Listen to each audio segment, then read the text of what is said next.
Trinity in America or Trinity in Dublin? In Hartford. Okay.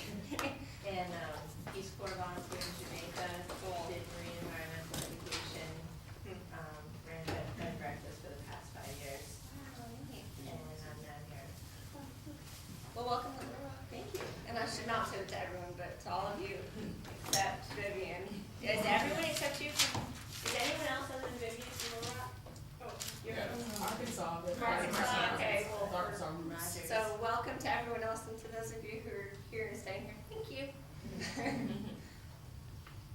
Amber. I'm Polish from Italy. I was just talking to Senator Brad. Oh, it's okay. You're I'm Amber? just coming in. Yes, I'm Amber Holloway. I was just doing our basic introduction. Yes. Sure. Yeah. Short. Oh, there you are. Hey, Amber. How are you? Good to see you. Okay. Thank you for coming. Yes, thank you for the invitation. Yes, Amber Holloway. Yes, I grew up in Rogers. Did my undergrad at the University of Texas. Going to the ombudsman for the University of Texas my last year there. Also served in AmeriCorps for 2 years. And I work for Teacher America. So That's great. I just moved here. Wonderful. My name is Greg Holyfield. I'm from Nashville, Tennessee. My dad's from Little Rock and my mom's from Conway. University of Georgia. I did Peace Corps in West Africa for 2 years, and then most recently was working on the Hill for a couple of months for Mark Breyer, and then most recently for Congressman from Middle Tennessee. So, no. My name is Malcolm Glover. I'm from Bowie, Maryland, a graduate of Florida A&M University in Tallahassee, Florida. Worked in journalism and media, and I've done public service work in China, Brazil, and most recently Israel. That's great. Sorry, for some reason, when you were talking, I didn't write down your name. Greg Holyfield.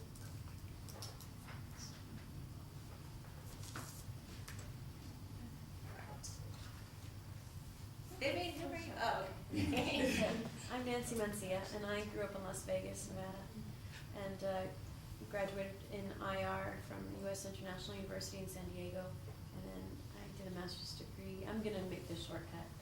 Only schooling, and then a master's in IR at University of Amsterdam, and yeah, then 3 years later, back studying again. See, since last we spoke, I slept 3 times. Right. Vivian and I came into the presence of Vivian, which is how it Oh, was. stop. It Don't- was. Please. She was on the board of Common Cause, and I was a lowly intern, so she knows me from my lowly intern days. And she helped me figure out what it was I was supposed to be doing and gave me great guidance. And then she went to Ireland and studied as a Truman Fellowship when I was still in Arkansas. So When you were staying in Arkansas. Yes. another cheerleader for Arkansas. Definitely. I'm David Morrissey. I'm from Kansas. I'm an Arkansas fan, and so to get to Yay. relocate to Arkansas to go to school here, it's just been an amazing life experience. After college, I've been out of school for almost 10 years, and in my professional life, I've mainly worked in nonprofit administration and management. My most recent job was as the director of the United Way Volunteer Center. I also worked in a regional HIV/AIDS project. I've also been involved in independent living and disabilities advocacy work in public health. Great. Can you come help me? It depends on what you need. I mean, really, I'm gonna ask you all that, but it's some of your talents, I'm like, you could really give me some guidance. I very well could. Yeah, particularly next fall when we are on our capstone projects and have a little bit Right. more free Oh, time to right. implement some of these skills. Great. Got where you're going this summer. It's not signed on the dotted line yet, but I hope for my internship to go to Vietnam and do Oh, some wow. disabilities research there. Great, Yeah, I'm great. excited. Yeah, that's Yeah. neat. I'm Scott Curran. I'm from Chicago. I went to undergrad at University of Illinois, Champaign, Urbana. Went to law school at Chicago Penn College of Law. For the past 4 years, practiced corporate law for a mid-sized transactional law firm in Chicago. Decided to go for the big bucks. I'm in public service. Erica Lawler, from a suburb of Boston. Erica, what? Lawler. Okay.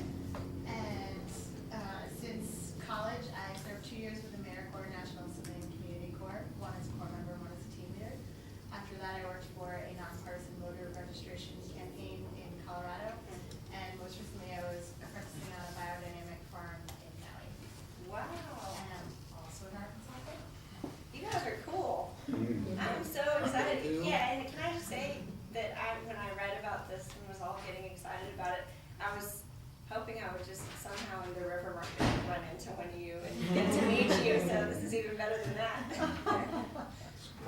Yeah. My name's John Spears, I'm from Fort Smith. I went to University of Arkansas, University of St. Andrews in Scotland for undergrad, Really? and have a master's in international relations from a pleasure school in Boston. Worked for the State Farm for the last 3 years, and I'm going to Bolivia this summer. Great, great. My name is Katie Snodgrass. I'm from Bismarck, Arkansas. And I did my undergrad at Ole Miss and stayed in Oxford to run an independent bookstore and also to run a mayoral campaign in Lebanon City Hall and did all kinds of stuff with community development there. And pretty much now I'm here. That's great.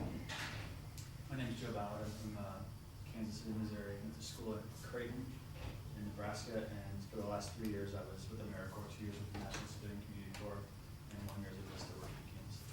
National Civilian, Community Corps. What is that? It's a residential program for 18 to 24-year-olds, full-time in direct service projects like disaster relief. cool, great. And actually it was just cut, the program was Zeroed out. just zeroed out, the program's being shut down. Oh my god. Are you serious? Zero.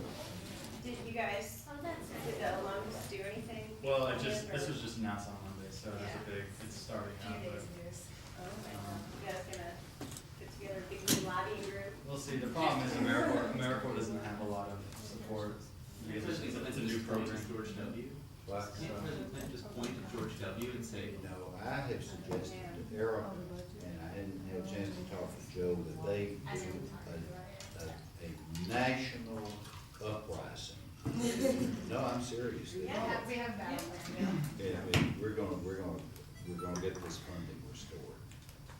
Is it the entire, I'm sorry, is it the entire AmeriCorps program? No. No, the corporation is facing an almost $50 million cut, and 25 of that is allocated for NCCC. So NCCC was the only program that was zeroed out, but other programs, Learn and Serve, I think, has a few $1 million in cut from it. Neat that you're in it, I'm We're gonna sorry. go get them. It'll be back, it'll be back. Good. John? I'm John Zekas. I'm from South Dakota. I got my bachelor's degree in biology and social work and a minor in chemistry from the University of South Dakota. Prior to coming to Clinton School, I served in the AmeriCorps Vista program as a community-based service learning coordinator, serving as a liaison between the campus and the community to implement service, obviously within the community. Also, worked on foster youth advocacy issues, and interests are in healthcare policy and healthcare policy reform, particularly in rural areas. My name is Elisa Rosales. I'm originally from outside of Omaha, Nebraska. I graduated in 1998 from the University of Nebraska-Lincoln with a bachelor's in Spanish and Latin American Studies. Went and worked in the corporate world for a while. And then returned to school at Nebraska College of Law and got my JD last spring. I spent the summer in Kansas City studying for the Missouri Bar, became licensed in September. And while I was in law school, I became involved with both the American Bar, or I guess all three, the Nebraska State Bar Association, the American Bar Association, the Hispanic National Bar Association, various leadership capacities. I also became a facilitative mediator, and that's my big project right now is I'm trying to get the juvenile mediation and Pulaski Juvenile Courts restarted for Arkansas Community Dispute Resolution Center. Great, great. That's gonna be a Excellent. huge asset to all of us. Yes, we're hoping so. Let me get your last name again. Rosales. I'm spelling She's one everyone's of last our- names phonetically, so She's it's one all right. of our 2 lawyers in the class. Right. And I'm David. And who are you? I hear I'm- they call you DP. Yeah, I don't DP, know if I- displaced person. I'm David Pryor, and I have been a long time admirer of Georgia's, and I am in awe of this person right here. I've always been in awe of her. Even in high school, I wrote her a check. You still have that check? Yes, it's Okay, on I the don't wall. know what it is, but anyway, I keep things 100, maybe just $10. But anyway, it was a check that I asked her to fill out, payable to whoever. Whenever she announces for public office, whatever the public office is, I want to be her first contributor. Yes. governor, senator, whatever, my check is gonna be your first donation. And, you just date it, and you just put the name of the office in there, and I'm telling you Don't what. have to take it out of the frame. No, we'll get you some more in addition to that. But Georgia, and I say this, I've been so excited about you coming here, because what you stand for and what you represent, that's what this school is all about, and that's what this mission is. And then when I read that you had taken your new responsibilities with our house, I said, oh, you gotta come and share what you're doing with our students, because they're in sync with you, and I think you can tell them about yourself, if you would, about how you got into all this and kind of where you plan to go. And we've just been very excited about you being here. Thank you for being here. Thank you for the invitation. Okay. And let me say about you, and I think I told you this on the phone, but it really is people like you, and you in particular, who are the reason that I'm here in Arkansas. And I should say that, you know, I think what brought me back, what kept me here, was really the people. And in this job, in this position that I'm in now, I've gotten to kind of connect with a lot of people. It's like people are coming out of the woodwork to help, you know, just to help with the cause, to give me guidance and support. I don't know what I'm doing. I mean, this is totally new to me. I've never been in any kind of position like this, and my heart's there, and I want to do it right. And I feel like I come into work some days and I just say, man, I do not know how to do this. And this social worker who's been in DHS working in Child Protective Services for 20 years calls me up and says, hi, I've got a client there. And we end up in an hour-and-a-half long conversation. He comes over and says, you know, can I help you come up with a plan for how to better take care of the kids in your program? And I just sat down and said, wow, I've got a question. I don't know how to do this. I'm not a social worker. So that keeps happening to me, and I think you were one of the first people who that happened to me with, where I came across you. You came into my life and kind of did that for me, you know, gave me guidance when I needed it, you know, gave me academic and life guidance, and thank you. Wow. And thank all of you for being here in Arkansas.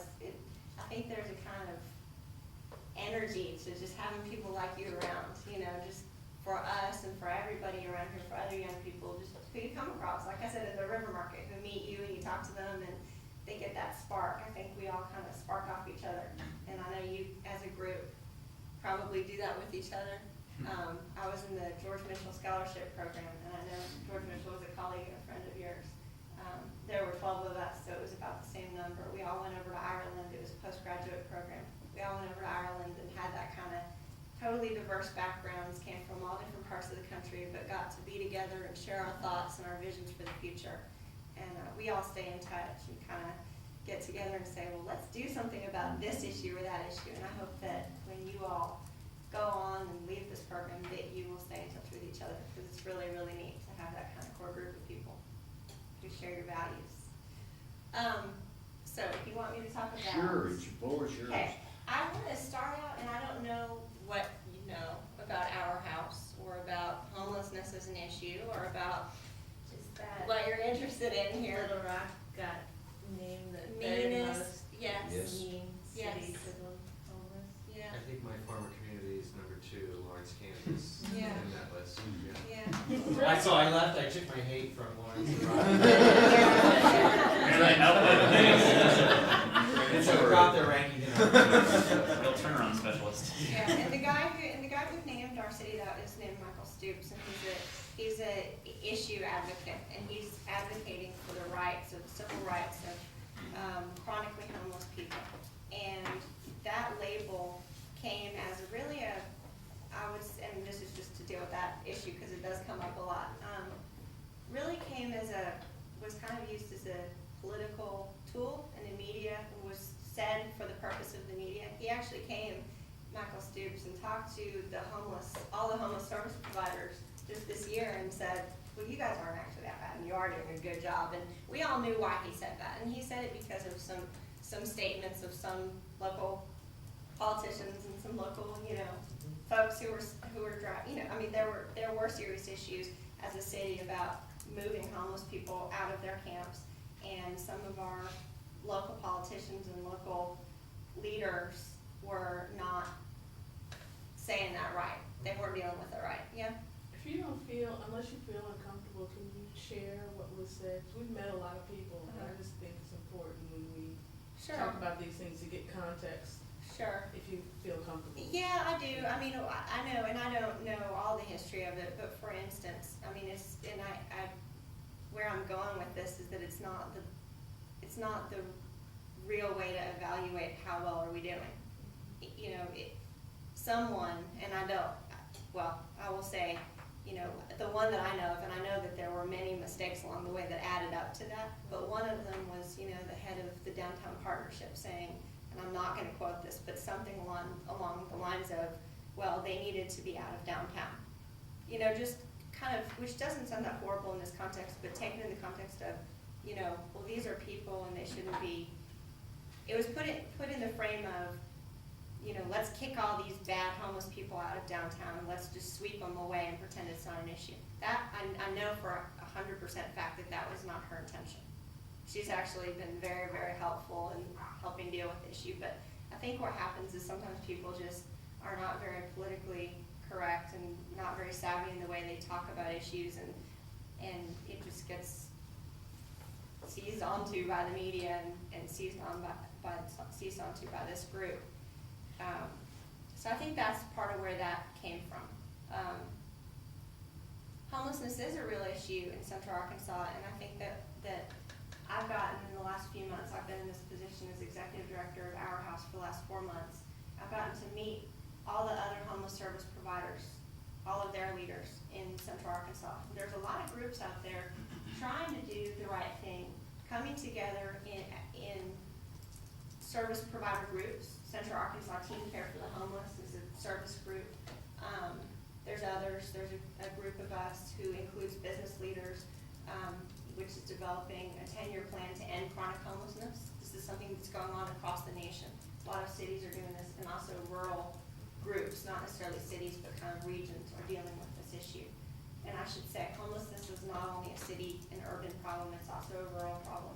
It's just not as condensed. You don't see it all in one place, so it's harder to identify. Homelessness is an issue here in Central Arkansas, and I would say that all the agencies and government and even just interested concerned citizens, which is so nice to see just concerned citizens show up at these meetings and you know, go through it and suggest their ideas too and be there to work on it. We're all trying to do something about this issue, and the issue has many different sides to it. It's not all one single issue of chronic homelessness. There's a lot of different faces of homelessness, which I want to talk about. But I don't think that we will have that title forever. We are doing the right thing, and I don't think that we're a mean city in terms of homelessness, personally. I don't know what kind of, get your phone as well. I don't know what kind of questions you might have or where I should even start. One thing I thought of is, yeah, sure. Question. Yeah. Actually, Joe Ballard and I, we are working with the Housing Goals team in the city of Helena, West Helena, Williams County. Great, their great, strategic yeah. plan. Yeah. And one of the things that they recently added is a homeless shelter. And it was not part of the strategic plan, but it's something that the community really wants to do. We've been working with them. So I might be really jumping ahead, Yeah. but I did want to talk a little bit about how you came up with your mission and your vision Yes. for your organization. Yeah. And That's a good starting point. That's the history. That's the beginning. That's perfect. And was it, and I guess in terms of you two, were the issues of the homeless something that you always fought for and thought about? Well, Or how did you? sure, I'll start out as an organizer. Sorry, I don't mean to cut you off. No, I'm no. just excited that you asked, because I think the organization, Our House, it was started for the right reason.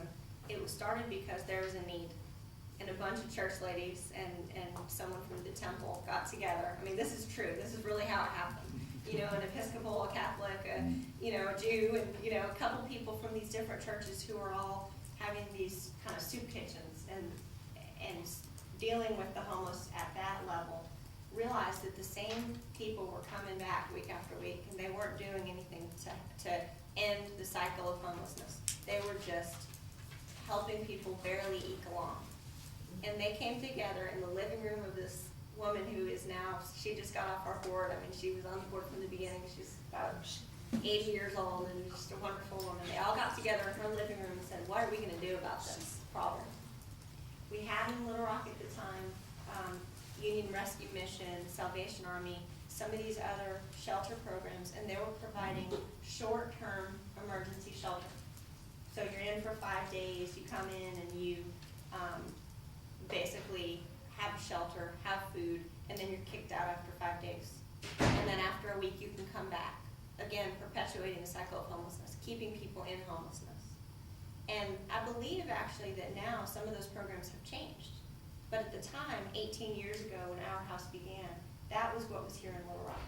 And so this group of people who were also participants in the Arkansas Interfaith Council came together and said, what can we do to really do something about this issue, to really help not only homeless men, because again, there were programs for homeless men, there were not programs for homeless families where they could stay together as a family. There were programs, special programs for women coming out of prison, needing a place to stay. There were all these special programs. And this group just said, what can we do about homeless people, men, women, families? What can we do to help them get back on their feet, get back into the community, and never, ever be homeless again? That was the goal. That was insane. It's pretty good. And that was how we came up with the mission. That's how they came up with the mission. I was about, 4 at the time? So that was and that is our mission right there. So I'm just going to read it. Our mission is, Our House is a community initiative to provide emergency shelter, housing, and children's daycare. While job skills are learned, hope is nurtured, opportunities are found to help the homeless re-enter productive society. And that happens every day. It's not something that they come in our program and when they leave, they're suddenly entering productive society. Within about 2 weeks, typically, someone who's come into our program without a job has a full-time job. We encourage people to stay longer. We do not have a limit on the amount of time they stay. We have a dollar amount where they have to leave. When someone has $10,000 in savings, they no longer need to be in a homeless shelter. We had 2 people within the 4 months that I was there, a man and a woman individually, leave our shelter, each with $10,000.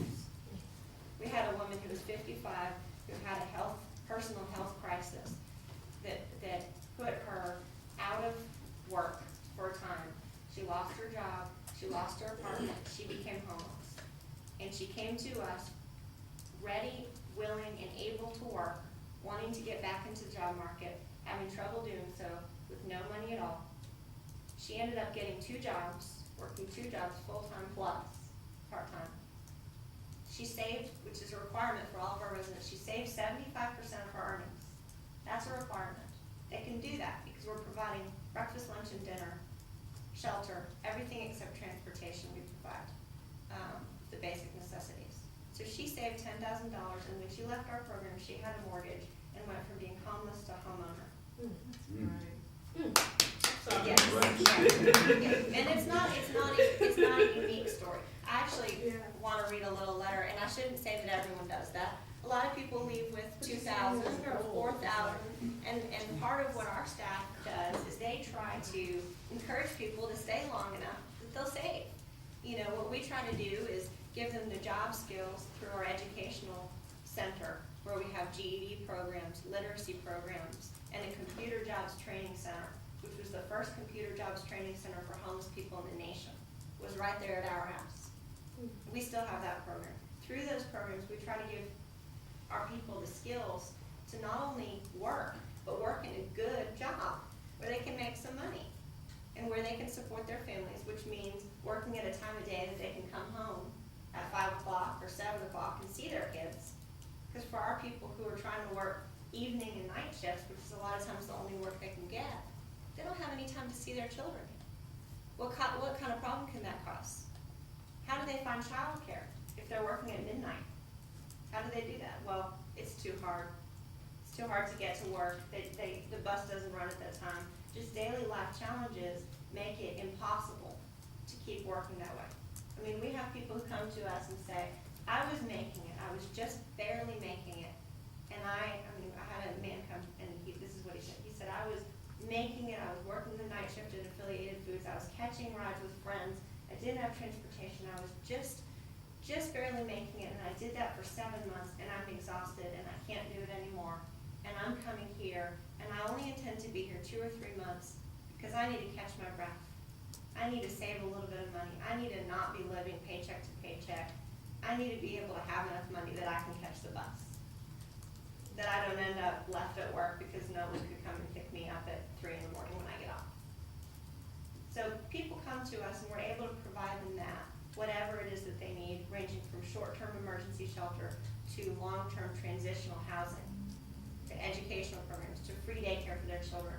Whatever it is that they need, whatever it is we can provide them to help them reach their mission of getting out of homelessness, that's what we do.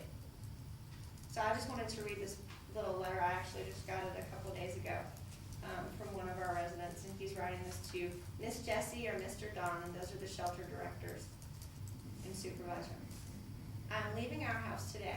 I have found an affordable place for me to live. I am so very grateful for the special opportunity that you all have given me.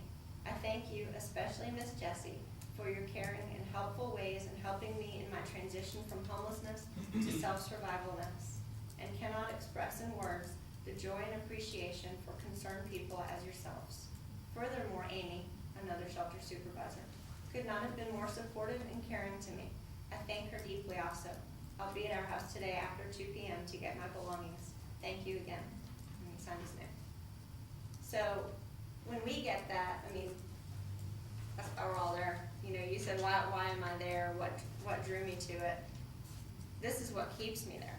I mean, getting to see the kids who are happy and who are, you know, doing good, and who come and bring me their report card, and they're making A's, and they're proud of it, and their parents are able to be there for them, and be there when their kids come home, and meet them at the bus, and have basically a normal life, you know, kind of like you or I do.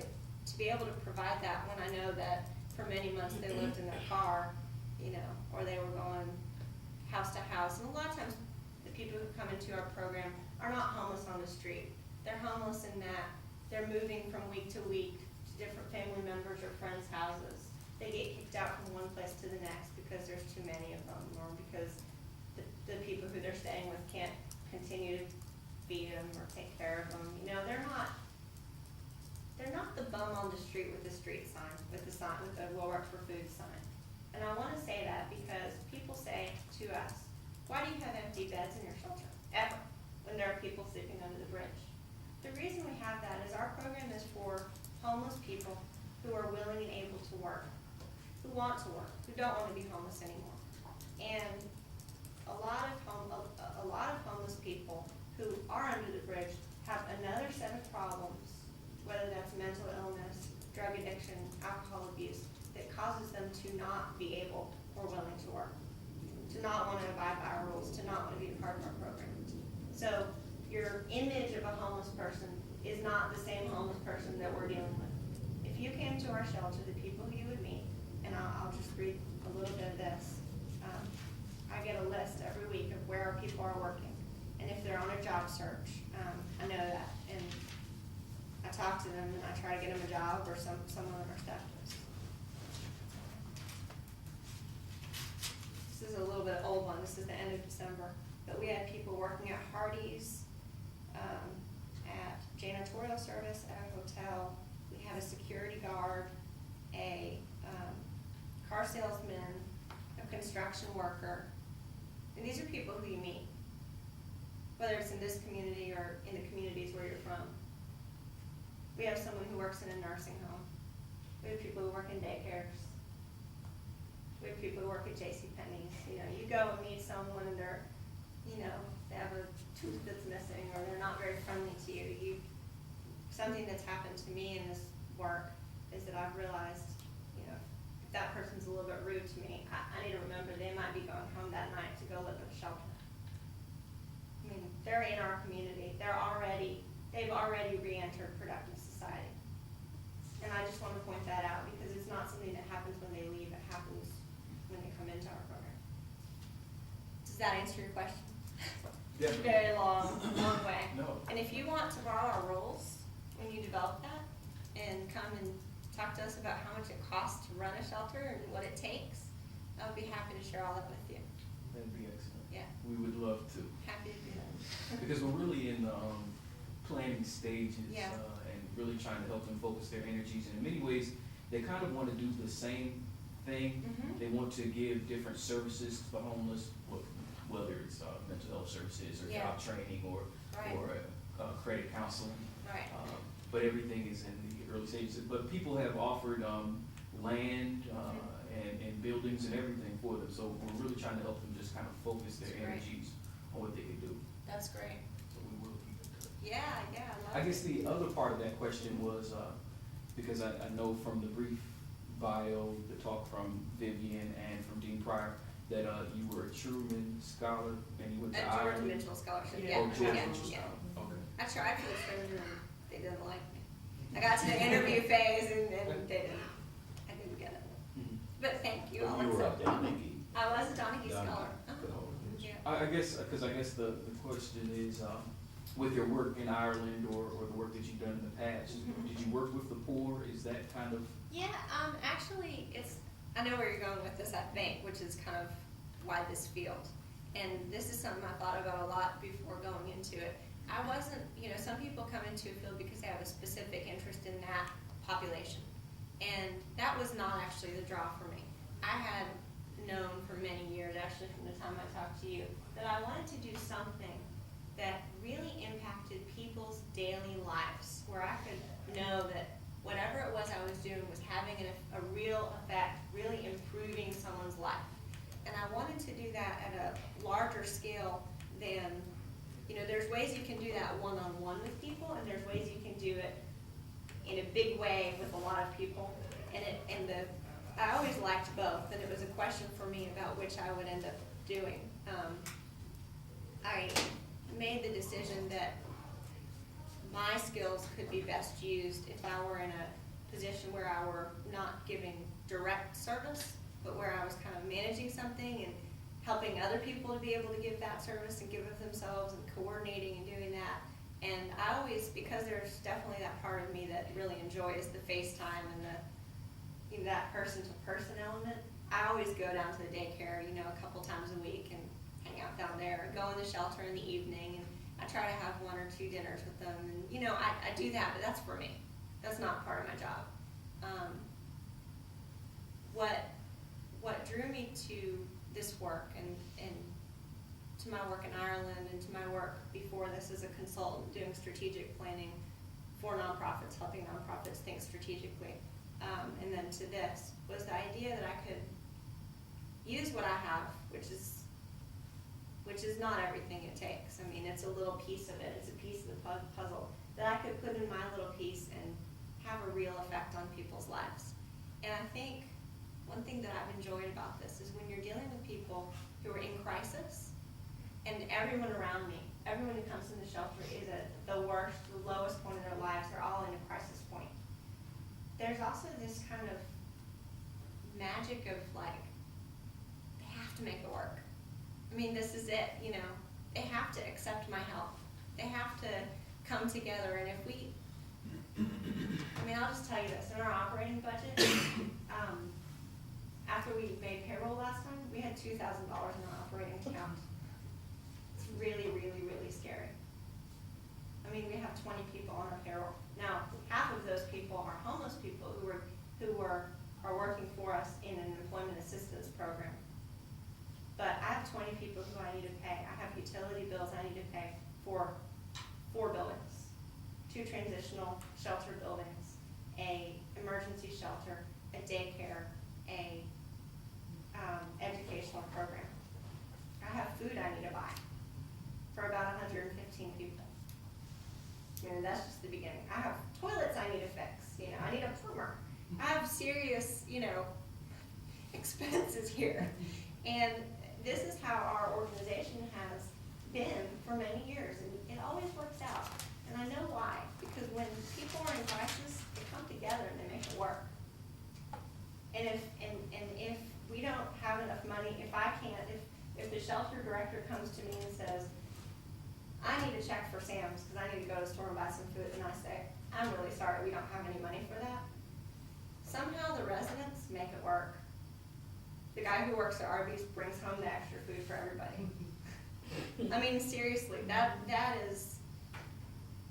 that's just wonderful. To be a little piece of that puzzle, working with our residents, working with volunteers, working with our staff, working with Second Presbyterian, who the day when I looked at our operating budget and it was at 2,000, and the next day I opened the envelope and got a check from Second Presbyterian for 8,000. I said, "Ooh, we're gonna make payroll." You know, I mean, that happened the next day, but that doesn't mean there wasn't that one day. And you know, I picked the phone and started calling people and asking for money, and you know, spent my weekend writing grants. That's why I do it, because I can be a part of that. I mean, isn't that why you all do what you're doing? Because you can be a part of something like that?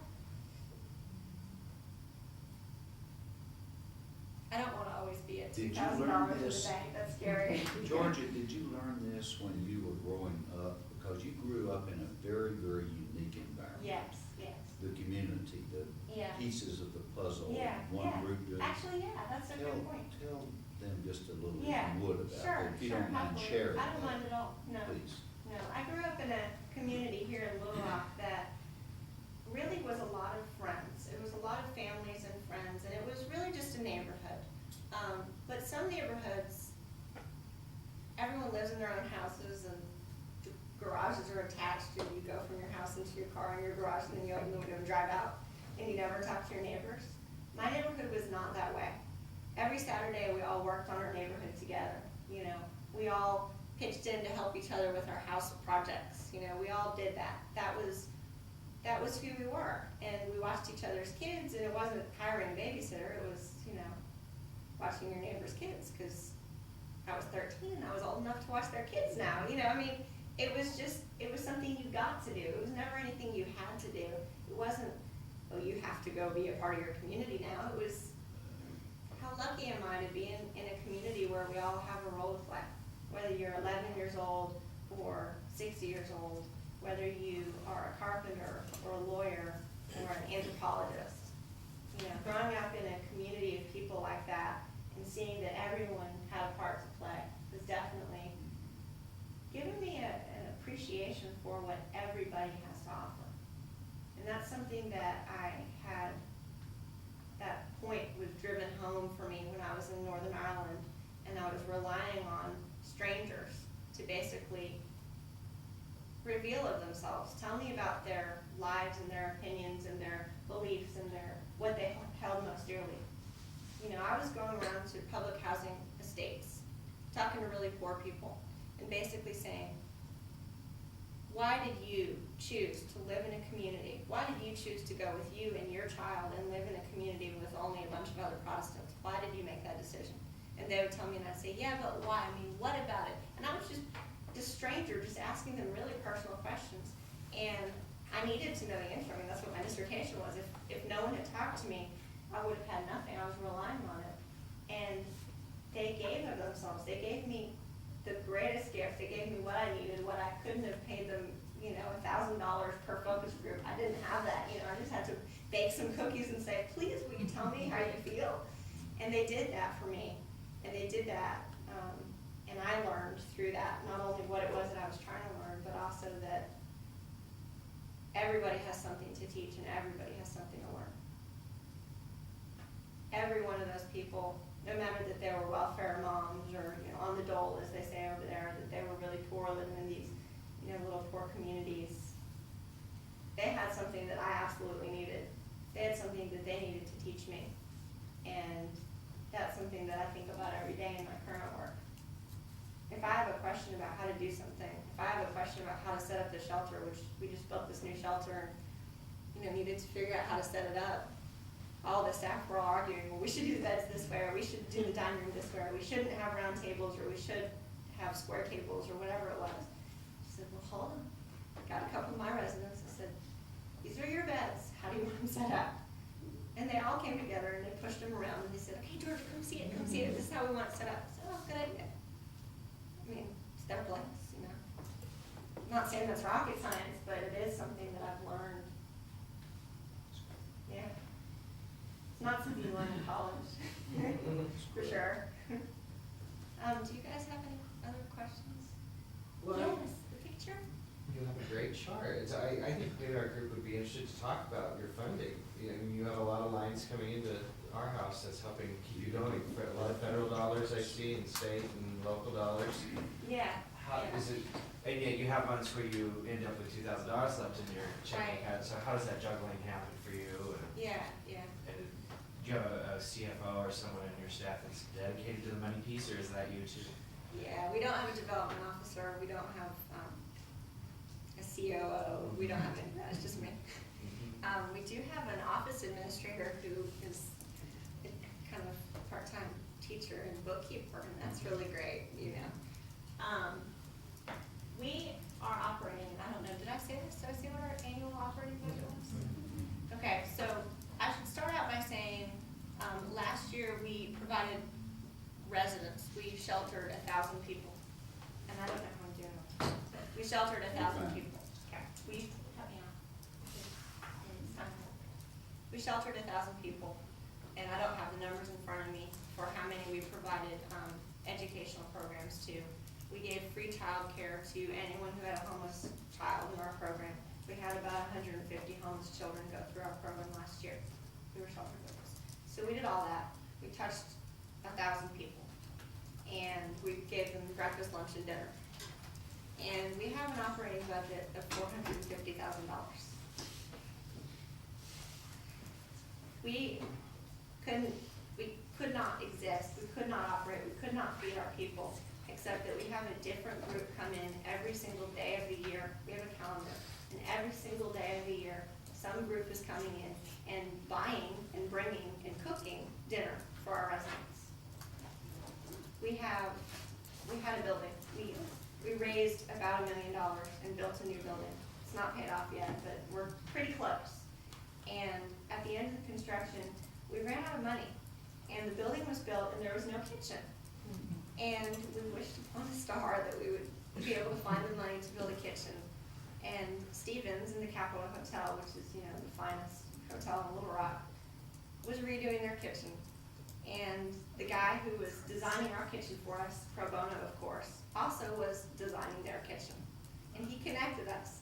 And lo and behold, we got all of the kitchen equipment from the Capitol Hotel's kitchen. Just as a gift, just like, come and get it. We've got, 10 refrigerators if you need them, So that's how it happens. That's how we're able to do it. Now, in terms of real dollars, where that $450,000 comes from, we get about 10% of it from United Way. And we are a United Way agency, which means a lot more than just funding, as you know. It means volunteer support, means technical assistance, and it also means that we have to live up to their standards. When you see United Way, it means that group is subjected to their financial checks, and I think that's a good thing. It's also really scary for me because I have to do all the reporting and everything too.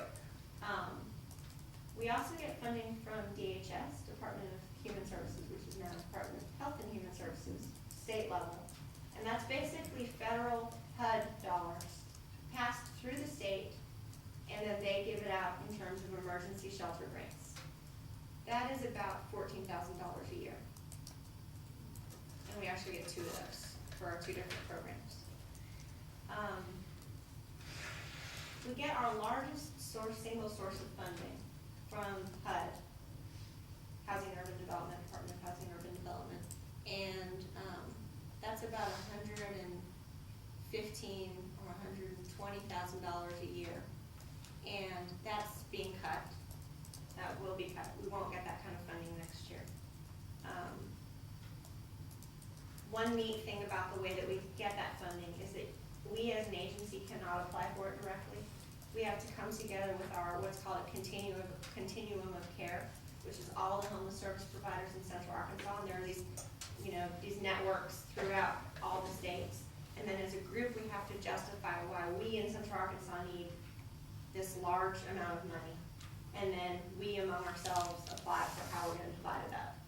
And that's an internal process. So that's neat. I mean, it's some bureaucracy there, but it's neat because it forces us to work together. Some of us are all about partnership and others are not, but that forces us to come together, which I think is a good thing.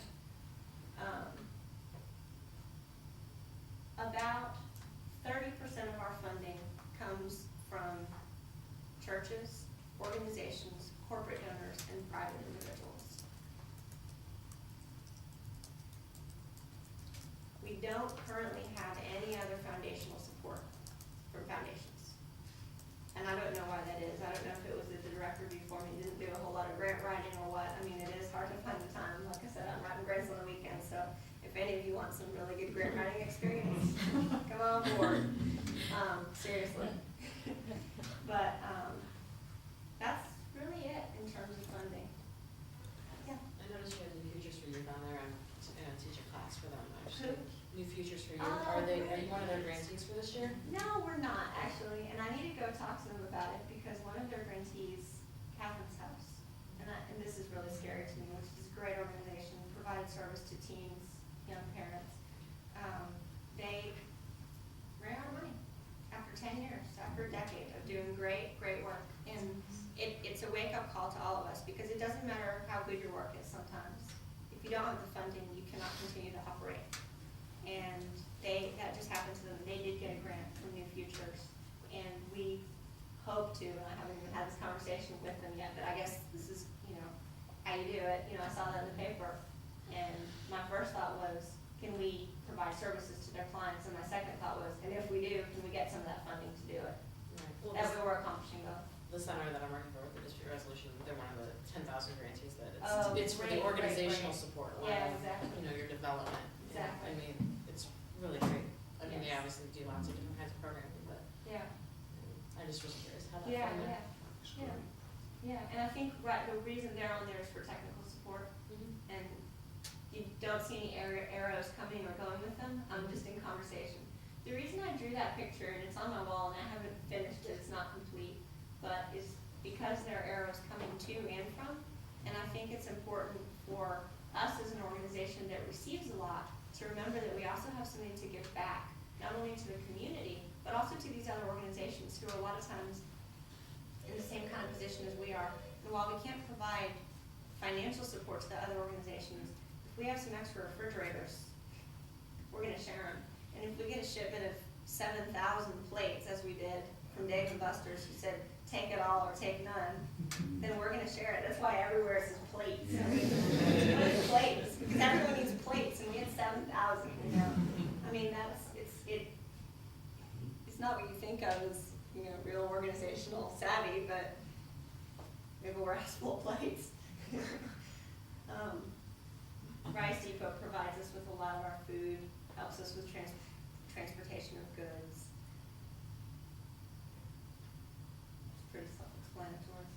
Those are just off my wall in my office. I just grabbed them before I came. And I do think it's really important to have your vision and your mission up somewhere in your organization that you can see it. Because too often, when I was doing my other work, the organizations I would work with, I would be calling them and say, what's your vision? What's your mission? What are you doing? And they'd say, we're here and we do shelter. And we help homeless people. What is your mission? I need to look it up. It's on the shelf. That's not right. You need to live your mission. Georgia, Yes. what happens if you don't live in central Arkansas and you don't have an hour? What happens if you live in Newton County or in Phillips County or wherever you might live, and you don't have an hour house? What happens? Where do these people go? What do they do? One thing that I have learned, which I never knew the answer to that question, is that if you do not have family support and you don't have a friendship network who provides you with that real support, like basic need support, if you don't have that and you don't have a job, then what makes you connected to that community? What makes you a West Helena person if you don't have any of those things? I mean, what makes me a Little Rock person is not the fact that I was born here. It's all the people I know here, and the fact that my family's here, and the fact that I work here, and the fact that I, play soccer here. All the things I do here, that's why I'm a Little Rock person. So for those people, and we see this a lot, this is how I realized it. We have people in our shelter, and one of our questions is, what is your last zip code, or what was the last place you lived? And a lot of them are transients. They go around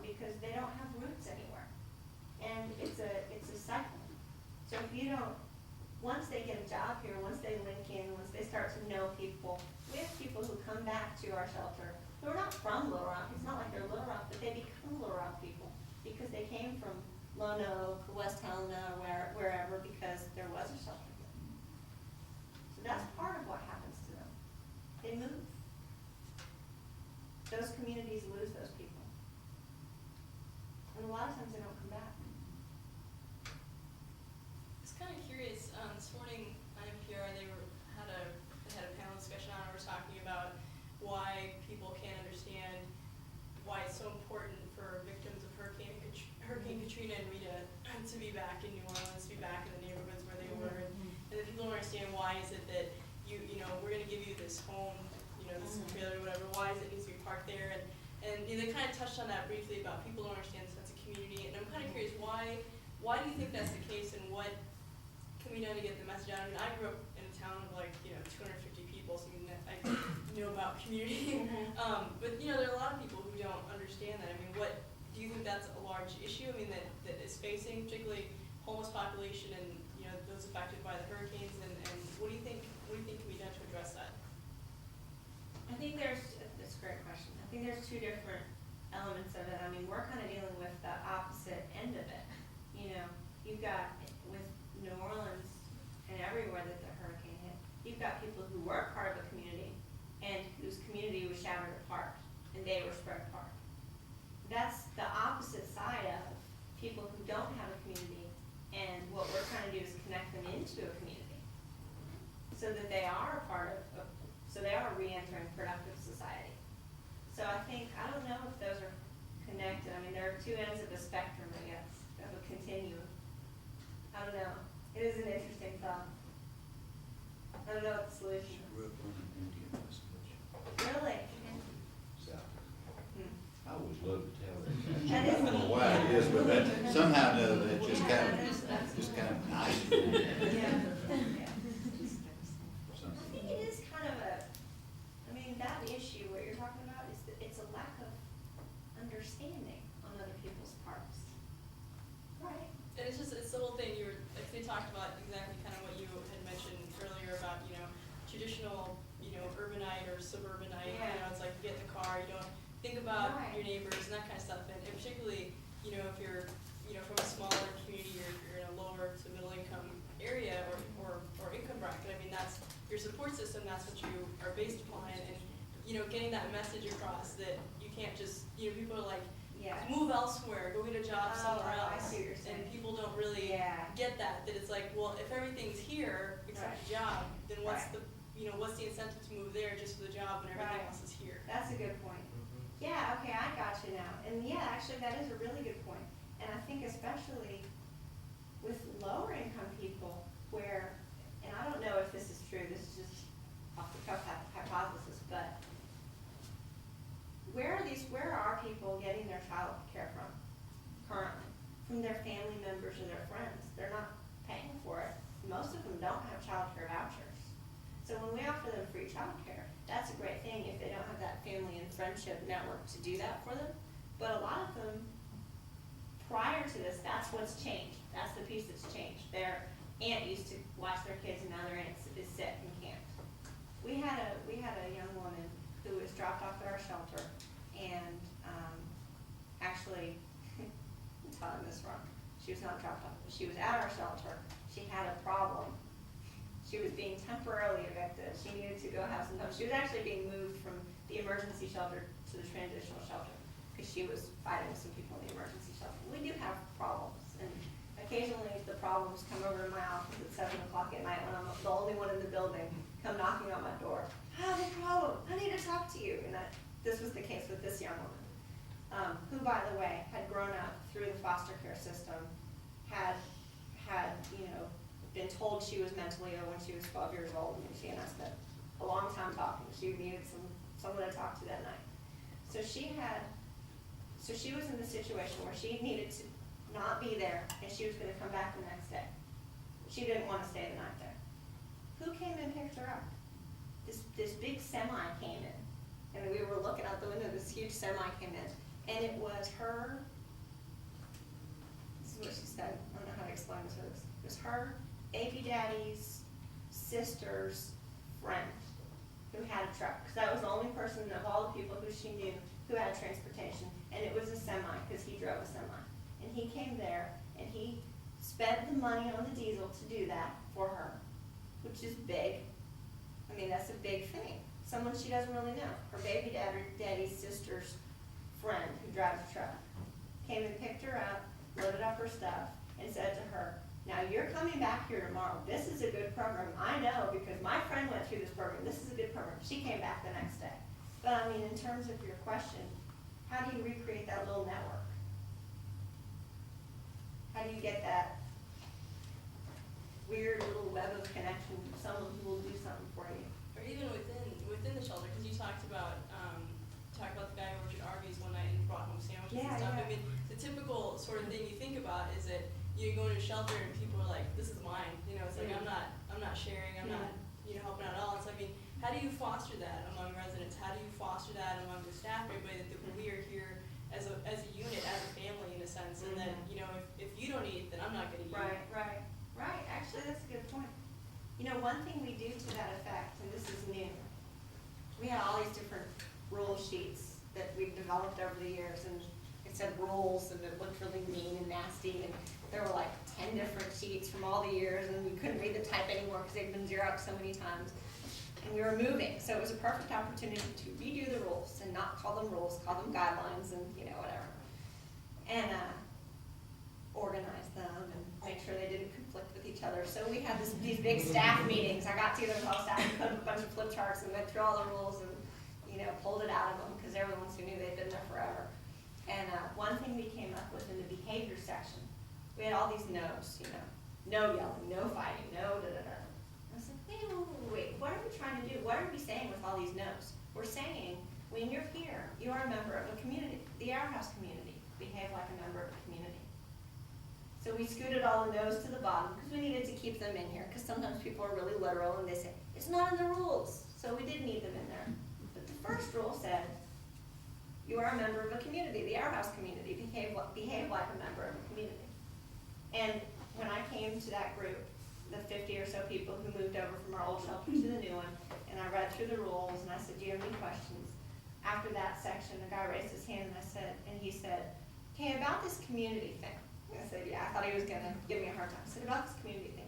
He said, some of us guys who've been here a long time have been talking about the fact that we want cable TV. And we're willing to pitch in our own savings, our 25% that we're allowed to have, you know, our own spending money, pitch it in and get cable TV. Can we do that? It's a community thing. You know, he's a smart guy. He said, it's a community thing. I said, well, would Our House be responsible for the bill or would you? He said, no, I put it in our name. I said, if you can figure out a way to do that, you can have cable TV. I don't know what they did. I mean, I don't know. I haven't checked back in, but that's community, right? You know, someone else raised their hand and said, well, who's going to have control over what we watch? And we went through the issue that when you have community goods, it becomes the whole community's and everybody, it's everybody's. It's not just the people who bought it, just like the guy who bought his food from Arby's didn't get to choose who ate his food, you know.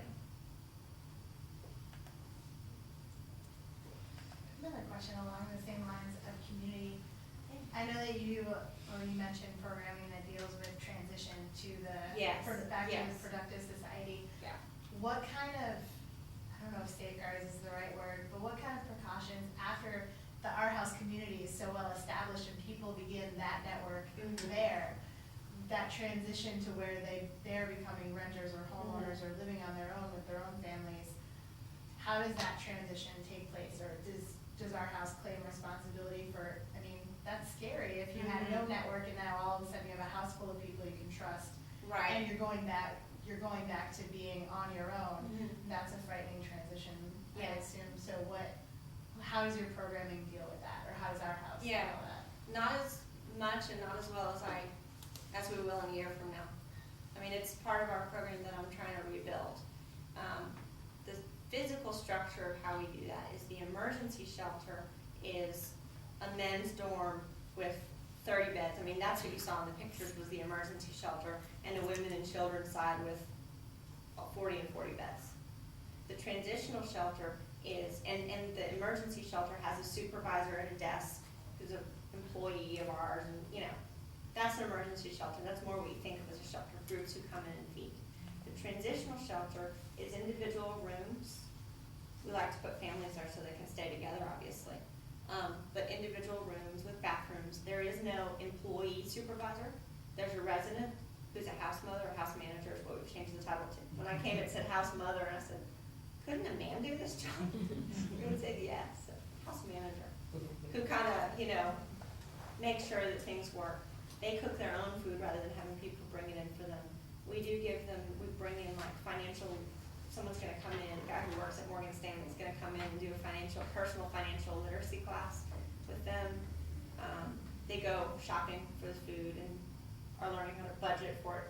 So there's some general life skills there, but we as an organization need to do more to help them find affordable housing, to connect them up with the other programs that are out there. We don't need to be those programs, but we do need to connect them with those programs so that they don't just say one day, okay, I have enough in savings, I'm going now, and they go out and look for an apartment on their own, which is currently what happens. Sometimes it works for them and sometimes it doesn't, and we do have people who come back. And in my opinion, that means we didn't do something right. So, yeah. So then, are there any relationships that you all have, like directly or even formally, say with an Acorn or even a bank that does these Yeah. kinds of programs, or, what is that, North Little Rock that we went to? Argenta CDC. Argenta Yeah, CDC, yeah. something like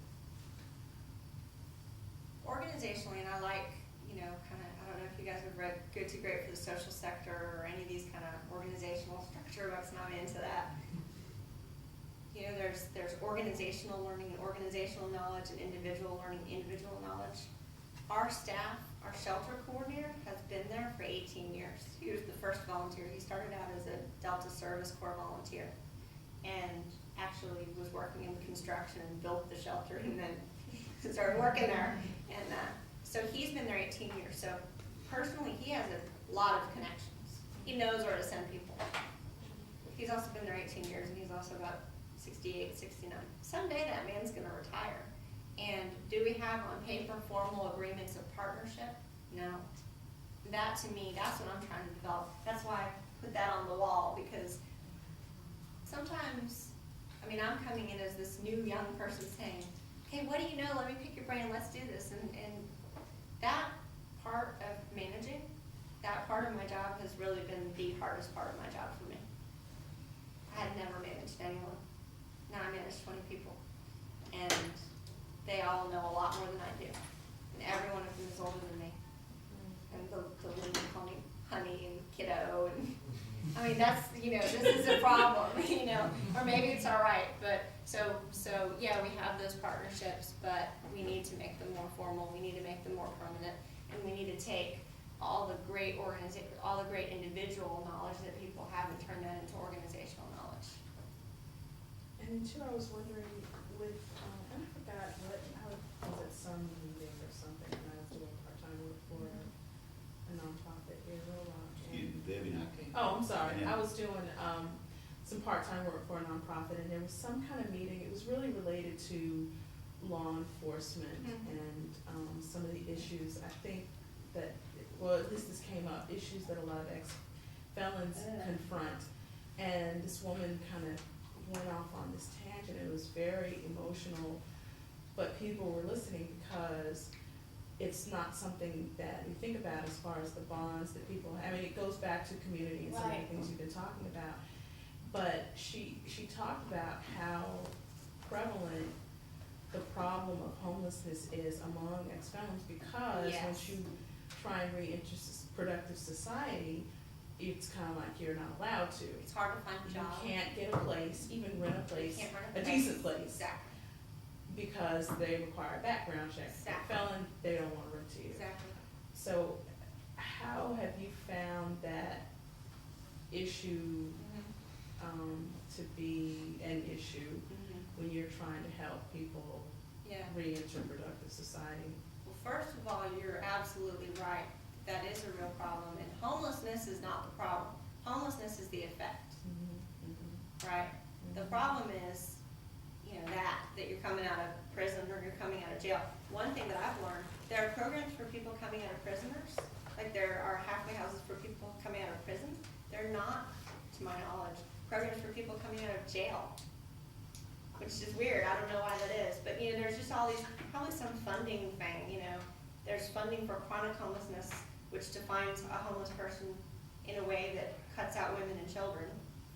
You know, that's the federal government's guidelines. And you know, there's all these little niches, and what we're trying to do is just get rid of all that and stop, you know, deal with the issue, but that's a problem. Alcoholism, alcohol abuse, drug abuse are problems. Mental illness is a problem. Someone who's been through foster care is a problem, and then because they go through foster care, and then they turn 18 and their foster family says, okay, you're 18, you're out of the foster care system. They don't have any family to rely on. I asked them about the ex-felon issue, and you just raised a couple of other issues Yeah. that are really policy-driven. Yes. And so I'm wondering, my next question, I'm wondering what your organization and perhaps some other organizations that deal with this issue on one level or another can do or are doing to try and tweak or even reverse some of these policies that are, you know, fueling this end or, Right. you know, condition. Right. We do nothing policy-wise. Our house does not do any You don't policy. have time to. No, I mean, I would be the only, I wouldn't, yeah. thank Could you go, I mean, I don't know what your status is, your nonprofit status is. We're a but- 501c3. One thing that I'm just kind of sitting back and watching and listening and kind of am interested in is the same group, Michael Stoops' group, you know, who named us as the meanest city, has a local branch, and they're an issue advocacy policy group. And, you know, they advocate for things, that's what they're about. And they're, you know, some of their representatives come to these meetings that we all go to, and to my ear, I sit there as a person coming out of the corporate world, and I know what I say when I go and talk to, you know, our business leaders and our downtown partnership people, and I know I'm more in touch with that community. And when they're talking about their policy agenda. The way they're doing it sounds really radical, really, really radical, and I wouldn't buy it. And it's so extremist and like extreme leftist. I mean, it's just, you know, some of the things that they say, I want to distance myself from it, and I think it does not help our homeless people. And by our homeless people, I mean the people in our program. I feel like they're advocating for chronically homeless people, and the things they're saying are along the lines of these people should be able to stand outside of, you know, your building where you work with the sign, that's their civil liberty and their civil right, and they should be able to bathe in the city's water that's spraying out in the back of the river market. And I mean, those are some things that they are actually talking about, and everyone in the room is going, yeah, they should. And I'm sitting there feeling like really a conservative, which I'm not. They're different issues, because They are if you're different issues. advocating for the person, and they're advocating for the rights of persons. Right. It's kind of It two is different different. things. It It is. reminds me of, the hemp people, you know, people Mhm. trying to legalize hemp to Mhm. use it to make goods Right. as an alternative crop, Right, right, kind of trying to distance themselves Yes. from normal, you know, who are right. trying to, you know, Yeah, and, smoke. I mean, it's complex, and it's really interesting. I've been kind of interested in framing. I mean, I got to go to some Kellogg Foundation, you know, communications group meetings and talk about framing and, you know, how do you frame the issue of, you know, rural America in such a way that makes people who live in cities know that they need to care about rural America. How do you reframe the issue of homelessness? Well, the problem that I see with some of those advocacy groups who are advocating on behalf of the civil rights of the chronically homeless is that they keep showing that image of this guy with his, you know, cart. You know, I mean, some of the homeless service providers have pictures on their walls of these poor, decrepit-looking people in line, and what we're dealing with is people who are not poor and decrepit. They just are situationally homeless, and we're saying, you know, we're trying to get the word out, you know, and what we're doing, that the people, that situational homelessness is different and chronic homelessness. And they are both important issues that need to be dealt with, and we are dealing with the former, and there are a lot of other groups who are dealing with the latter. It's hard for people to keep that. In your opinion, what is the ideal role of combating homelessness from the federal government standpoint? Of what? The ideal role for the federal government to play in combating homelessness? Because it seems like, I mean, is it funding, is it regulation? I think it has to be funding. It has to be funding. I mean, I wanna say this, and I've thought about this a lot. I've thought about it because we used to get 3-year chunks of funding from HUD, and now there's not enough funding to go around like that, so now we have to apply yearly, which makes it harder on us, because that's less that we know we're gonna get that funding, less that we can count on. And I've thought about, what if we got away from our HUD? What if we did not get any funding from HUD? Could we do it? Could we go with that model that says this is a responsibility of our community, our individuals, our churches?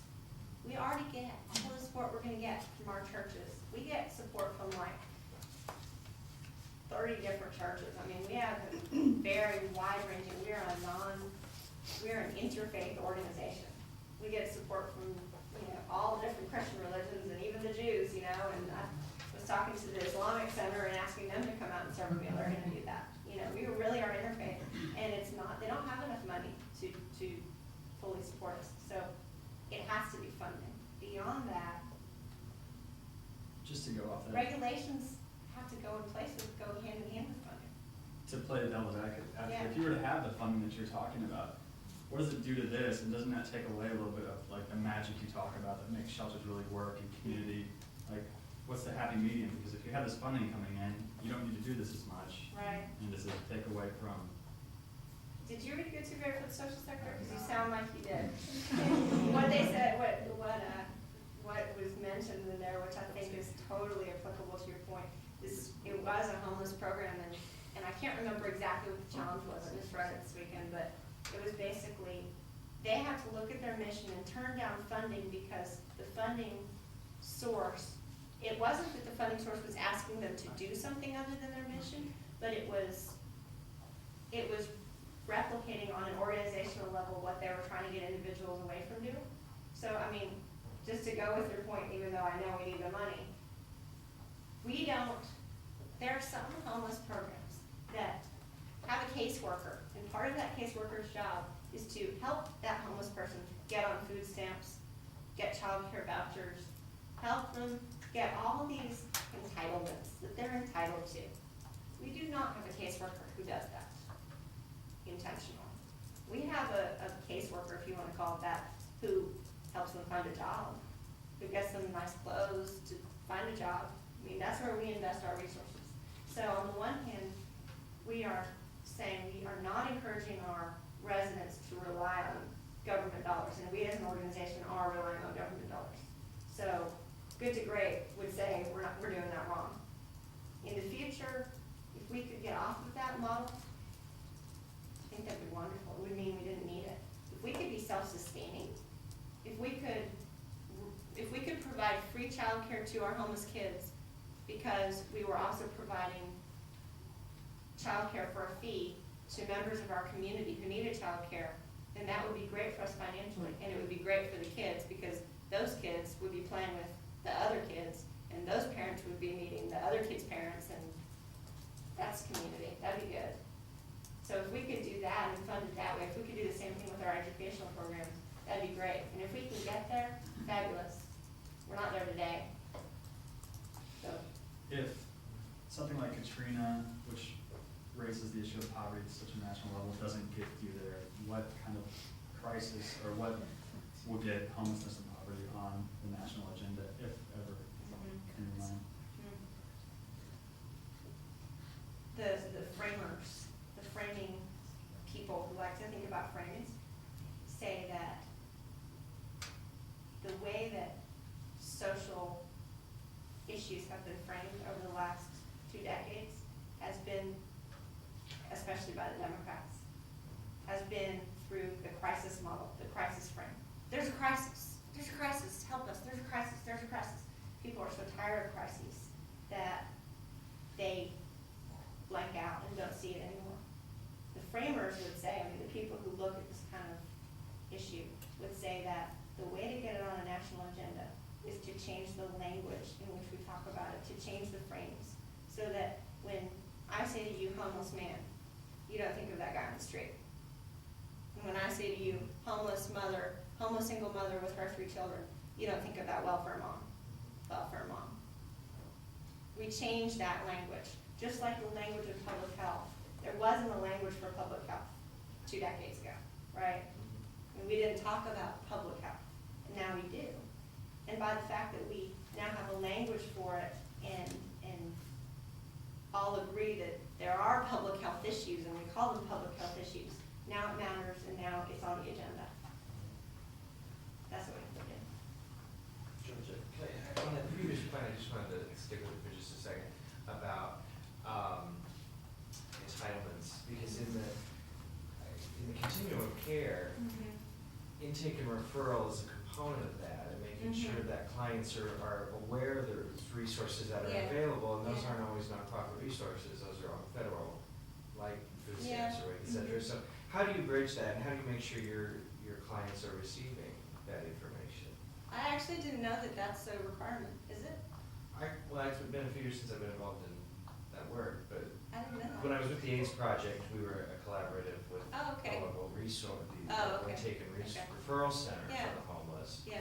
And so, I don't know, I assume that the information I don't know sharing- if we're required to. If we are, then we're doing something wrong. And Well, it no, would be the first time. I'm not saying you're required to, first, Oh. as for your HUD dollars. I see But what you're saying. because in the web of services Right. available, accessing those becomes available. How are your clients receiving that if they're not receiving it through our house? Some of our clients, I mean, they talk to each other, and what happens, is one of our clients came into the transitional shelter on food stamps, and suddenly 4 of the other families were on food stamps. I mean, I can guess at how that happened. One of them was coming with their own groceries, and the others had to share the community groceries that our house bought for them. And they said, well, we want to get food stamps. And, one of them came to me and said, I don't want to break any rules. Can I get on food stamps? And I said, of course, what's up to you? But we don't have a caseworker who sits down with them and says, oh, is your income level, you can qualify for food stamps. Congratulations. I mean, we don't. That's really sarcastic and kind of mean. And I think there are times when it's helpful, and there are people who leave our program, and before they leave our program, if there's a reason why they couldn't find a job and they need childcare, we had a woman recently leave our program who was working evenings, and she needed to have childcare vouchers for her child because she needed that to be able to support her child. And I didn't want her to basically leave our program and then realize that, and then scramble and be back in our program a month later. So there are some times when we help people before they're transitioning out, where we want to help them get that social government support if it's needed. But really in our program, our feeling about it is we're getting federal dollars. We're getting FEMA dollars to buy these people food. Why do they need to get federal dollars again to buy themselves food? Wow. Right? Yeah, sure. That's interesting.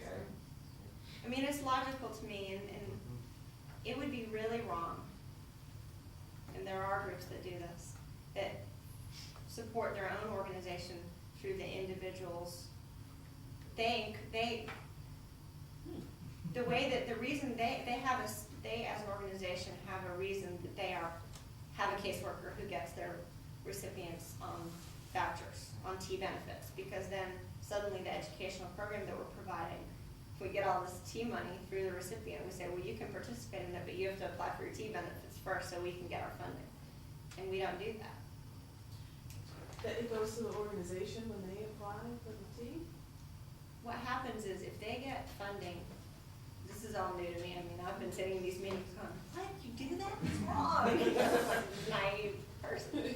But my understanding is that basically they get, like with child care vouchers, our child care is free to our residents. Okay, we have a grant from United Way that helps support our child care. We have donors who support our daycare.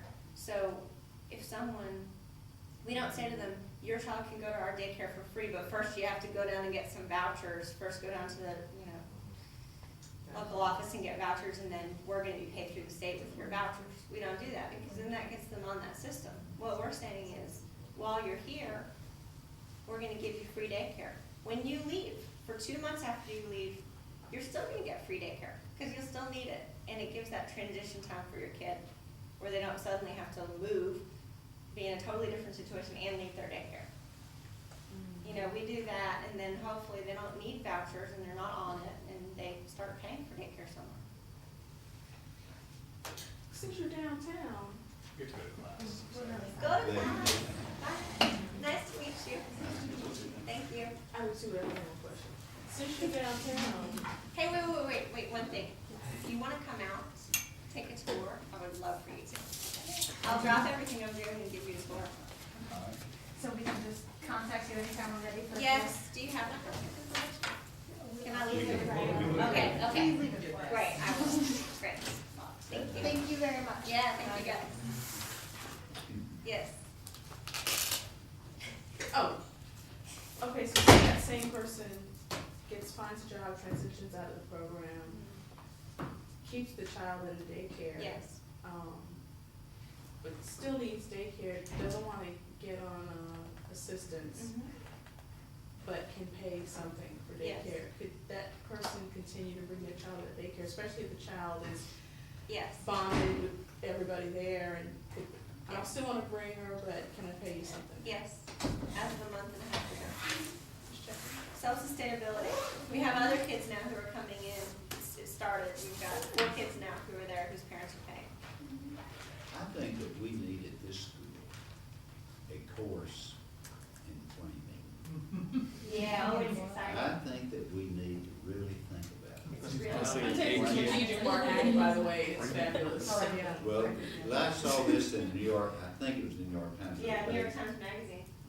And it was, well, it was some months ago, but Yeah. just recently, last week, they did a synopsis of 2005, what stories got the news, DARPA and Africa, the starvation, the civil strife, the mutilation, everything. On ABC or NBC, they did one of the networks, ABC, let's say, it got 18 minutes, total, 2005. Michael Jackson got 18 hours. Okay, so framing the issue, getting the issue out there, making it rise to the surface, that is something that I think we all need to know something about here in this school. I hate to do this, but I think it's kind of time some of them have classes and they're leaving,